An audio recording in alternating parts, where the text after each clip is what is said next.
From Lagos, the nation's commercial capital, this is the news at 10, live from Channels Television. Reporting tonight, Ijoma Oyato. Hello and welcome. Tonight, federal government promises full implementation of 2014 budget despite delay in signing document into law. President Jonathan arrives South Africa to hold talks tomorrow with President Jacob Zuma and 10 other African leaders. Bring Back Our Girls group remains resolute, decides to make second attempt to see the president. And Thai army detains ex-prime minister, also tightens grip on power. On Business News tonight, Group Managing Director, First City Monument Bank attributes high lending rates in Nigeria to high importation. And on day 2 of the Channels National Kids Cup, 4 schools booked their place in the quarterfinals of the competition.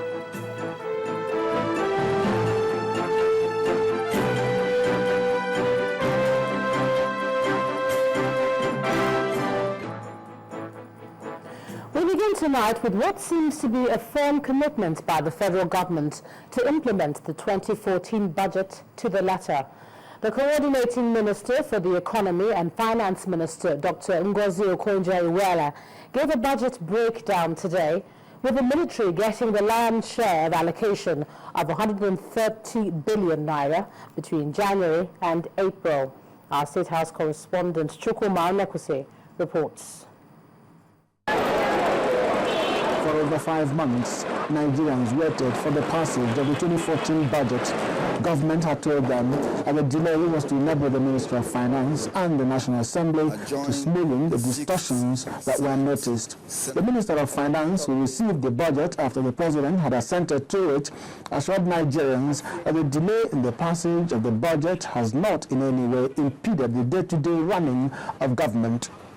Although the budget has been signed just a few days ago, the delayed timing has not hampered the running of the economy because of what we have in Section 82 of the Constitution, which enables us to continue implementation based on last year's budget, where we can continue spending up to 50%. So we've been able to continue running the country as a result of that.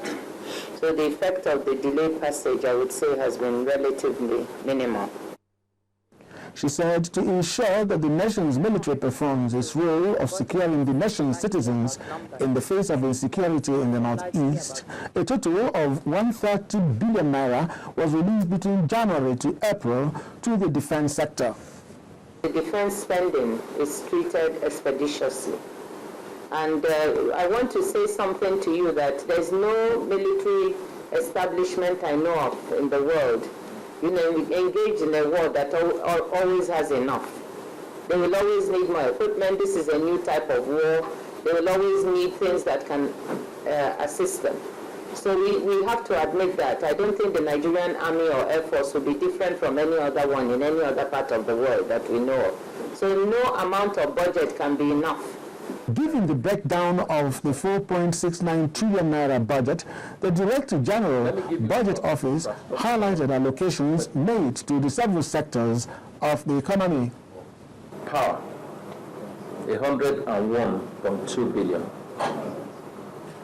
And power, you have the main ministry, you have NEMCO, you have some of the other bulk traders. For Ministry of Works, which you already hinted at, we have a total of 133.72 billion for Ministry of Works.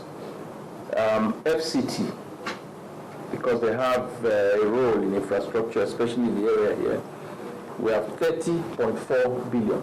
30.4 billion. So these are some of the major sectors. But I also want to re-emphasize that the Shopee budget, from which many of these entities will also have allocations, has a total of 268. Nigerians will be watching to see if the passage of the budget will yield the desired results, as explained severally by those who will implement the budget. Well, in spite of the huge budgetary allocation for the military, some feel that the funds are not well utilized. One of those who holds strongly this view is the former Vice President Atiku Abubakar, who says that although Nigeria has one of the best militaries in the world, it's hampered by human error. He was speaking earlier today on our program, View from the Top. The military, yes, I have noticed, because I have been traveling quite a lot, is under-kit, under-equipped, and underfunded. So there is a low morale as far as the military is concerned. Otherwise, we have got, one of the best militaries in the world. We have been called upon, to go to various parts of the world to do our job, and we have always been, singled out, for bravery and competence. And I don't think we will have any problem as far as the manpower issue and the quality is concerned. But that, whatever manpower and quality men you have to equip them very well. You have to fund them very well. You have to kit them very well.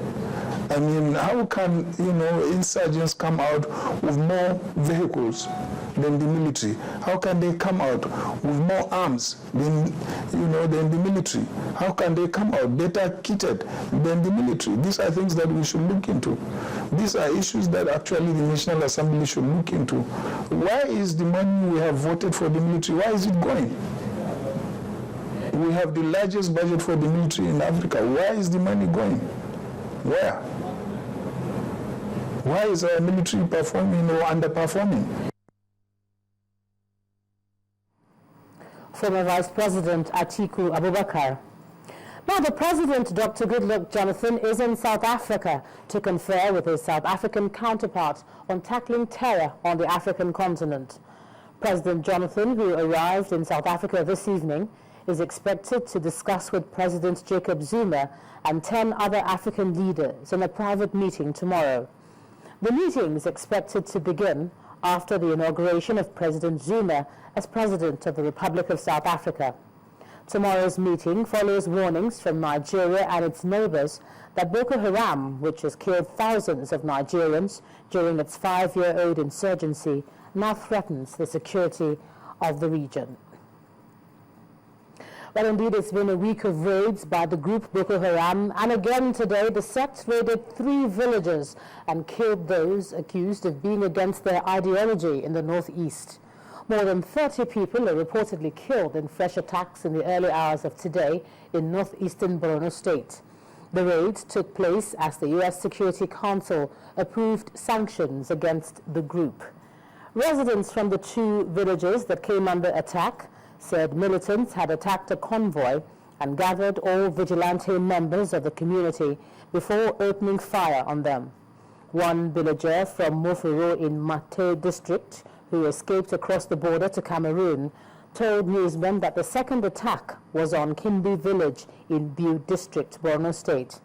About 25 men were killed in Moforo and another 8 in Kiribi. Well, staying with security, the coordinator of the Joint Security Information Center, Mr. Michael Murray, has been reacting to the alleged military mutiny by the army in Maiduguri. He said the stories are not only unfounded, but a clear case of mischief. Mr. Murray said the military hierarchy is in order and there's no division within the rank and file of the army. The soldiers of Nigeria, the security services, the armed forces, deserve our support, and therefore we call on Nigerians to support them. These are men and women like you and I who have decided and chosen to even pay the supreme sacrifice so that the rest of us might be free. We need to support them all the time. We need to pray for them and hope and believe that at the end of the day, will be victorious. Indeed, now they are making steady progress, and we ensure that whatever is holding whatever evil that is holding our children back will soon be overcome. In part 2, after the break, federal government strategizes on way to increase agriculture produce. That's in a moment. Be join us again.